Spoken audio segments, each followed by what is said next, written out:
நம பார்வதி பதயே ஹர ஹர மகாதேவா. தெய்வத்தின் குரல் 3ஆம் பாகம் 46ஆம் பகுதி. சமூக தனிவாழ்க்கை நெறிகள் பரோபகாரம். ஆச்சாரத்தை காக்க உதவி. நான் சொல்கிறது எல்லோருக்கும் தான் என்றாலும் பிராமணர்களில் வசதியுள்ள பென்ஷனர்களுக்கு இதை குறிப்பாக சொல்கிறேன். மற்ற சமூகங்களில் நிராதரவான இளைஞர்களை ஆதரிக்க அந்தந்த சமூகத்தில் வசதியுள்ளவர்கள் நிரம்ப ஏற்பாடுகள் செய்திருக்கிறார்கள். பிராமணர்களுக்குத்தான் அந்த ஸ்பிரிட் இல்லை. காலேஜ் அட்மிஷன், உத்தியோகம் பெறுவது எல்லாவற்றிலுமே கம்யூனல் ஜீவோ வந்த நாளாக பிராமண பசங்கள் அதிக கஷ்டதசையில் இருக்கிற இப்போதும் இந்த சமூகத்தில் சௌகரியம் உள்ளவர்கள் இதை கவனிக்காமல் இருப்பது நியாயமில்லை. ஒரு காலத்தில் பிராமண பசங்களை காலேஜ் அட்மிஷன், அப்பாயின்மெண்ட் எல்லாவற்றிலும் சர்க்கார் கழித்து கட்டுவதை பார்த்து நான் சந்தோஷப்பட்டது கூட உண்டு. ஆமாம், சந்தோஷம்தான் பட்டேன். ஏனென்றால் இவன் தனக்கான வேத வித்தியையும் எளிய வாழ்க்கையும் விட்டுவிட்டு பணமே குறியாக துராச்சாரத்தில் இறங்கி இருப்பதற்கு இந்த இங்கிலீஷ் படிப்பும் உத்தியோகமும் தானே காரணம். இவனாக இதுகளை விடாவிட்டாலும் மற்றவர்களும் சர்க்காரும் சேர்ந்து இவனுக்கு இதுகள் கிடைக்காது என்று விரட்டி அடிப்பதால் இப்போதாவது வேறு வழி இல்லை என்று அத்தியனத்துக்கு திரும்பி உள்ளதே போதும் என்று துருபதனாக பிராமண லட்சணப்படி கிரமத்தோடு இருந்து கொண்டு சிம்பிளாக வாழ ஆரம்பிப்பான் அல்லவா என்று மனப்பால் குடித்துதான் சந்தோஷப்பட்டேன்.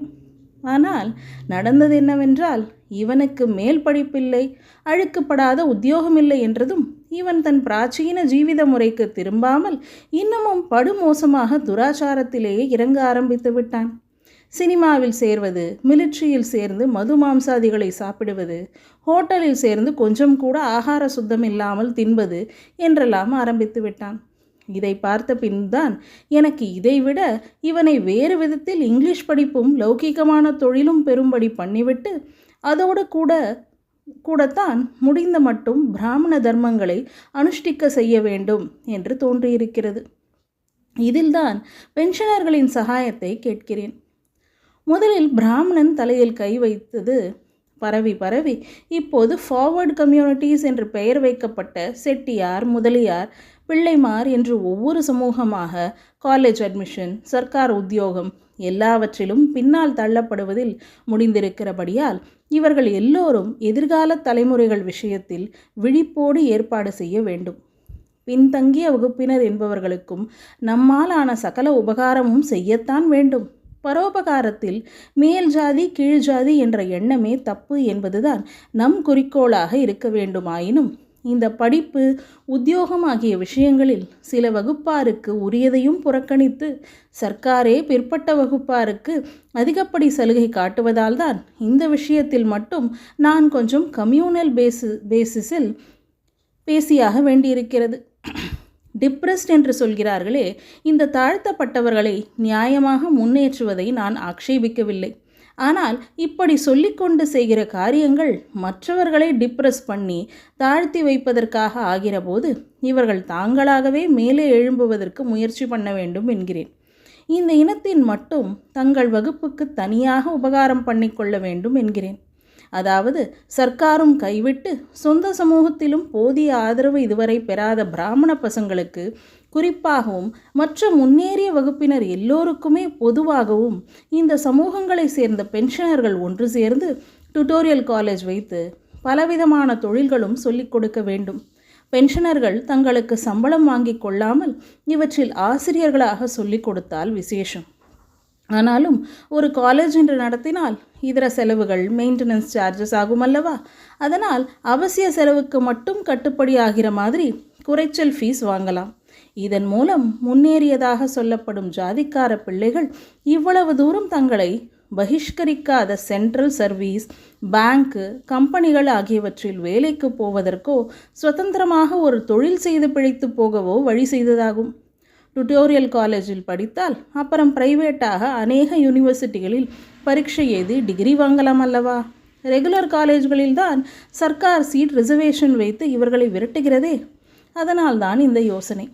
பல துறைகளில் அனுபவஸ்தர்களான பெரியவர்கள் ரிட்டையர் ஆகி ஓய்வில் இருக்கிறீர்கள் அல்லவா?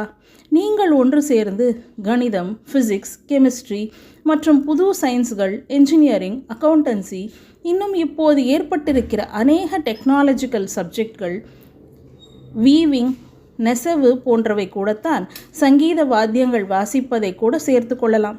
இந்த எல்லாவற்றிலும் பயிற்சி தருவதற்கு பிரைவேட்டாக டுட்டோரியல் காலேஜ் ஆரம்பியுங்கள். போதகர், போஷகர் இரண்டாகவும் இவற்றில் பணி செய்து இரட்டிப்பு புண்ணியம் பெறுங்கள். கற்ற வித்தையை உங்களுக்கு இத்தனை நாள் சம்பாத்தியமும் இப்போது பென்ஷனும் வாங்கி கொடுக்கிற வித்தியையை தினம் 1 மணி 2 மணி பிறருக்கு உபகாரமாக சொல்லித்தரக்கூடாதா? இதனால் ஒரு பெரிய சமூக பிரச்சனை தீரவும் உதவி செய்ததாகிறது. வெறுமனே தொழிலுக்கான படிப்பாக மாத்திரமில்லாமல் இந்த டுட்டோரியல் காலேஜ்களில் அவரவர் குலாச்சார முறைப்படி கொஞ்சம் சமயக்கல்வியும் அனுஷ்டான போதனையும் கூட கொடுக்கலாம். இந்த சமயக்கல்வி போதனையில் பிற்பட்ட வகுப்புக்காரர்களும் முன்னேறிய வகுப்புக்காரர்கள் ஏற்பாடு செய்து தர வேண்டும். சர்க்காரின் ஏற்பாட்டில் அவர்களுக்கு தெய்வ பக்தி உண்டாக்க எதுவும் இல்லை. அது மட்டும் இல்லாமல் அவர்களுக்காக போராடுவதாக சொல்லிக்கொள்கிற நாஸ்திக கட்சிகளின் வலையிலும் அவர்கள் விழ பார்க்கிறார்கள். இதே சமயத்தில் அவர்களை படிப்பு, பதவி இவற்றிலும் தூக்கிவிட்டு உரிமை, ஸ்ட்ரைக், ஒத்துழையாமை என்றெல்லாம் வேறு சொல்லிக் கொடுப்பதால் தலைமுறையாக அவர்களுக்கு வந்திருக்கிற சுபாவமான பக்தியும் அடக்க பண்பும் மறைந்து போய் அவர்கள் தரிகட்டு போகும்படியான நிலை உண்டாகியிருக்கிறது. ஆனபடியால் அவர்களையும் தெய்வத்தின் பக்கம் திருப்ப வேண்டிய கடமை ஜனசமுதாயம் முழுவதற்குமே இருக்கிறது. அது ஒரு பக்கம் இருக்கட்டும்.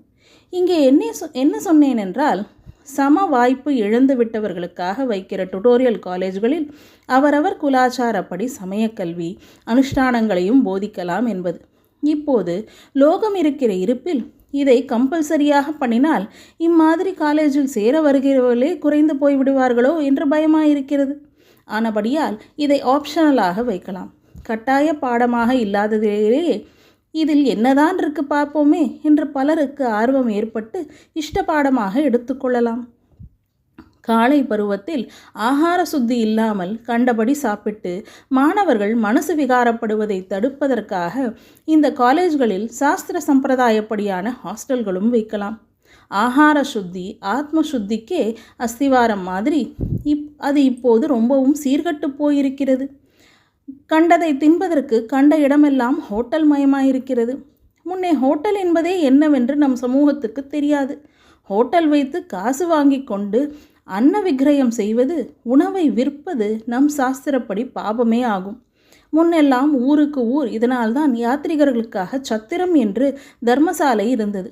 அதிலே சாஸ்திரப்படியான ஆகாரமே நாள் கிழமைகளிலும் விரத உபவாச தினங்களிலும் எப்படி போடணுமோ அப்படி போட்டு வந்தார்கள். யாத்ரீகர்கள் இம்மாதிரி போஜனம் பண்ணுவதில் அவர்களுக்கு ஏற்பது இகழ்ச்சி என்பது இல்லாமலேயே சத்திரம் நடத்துகிறவர்களுக்கு மட்டும் ஈகையின் புண்ணியம் கிடைத்து வந்தது. மற்றவர்களை விடவும் வித்யாபியாசம் செய்கிற இளம் பருவத்தில் இருப்பவர்களை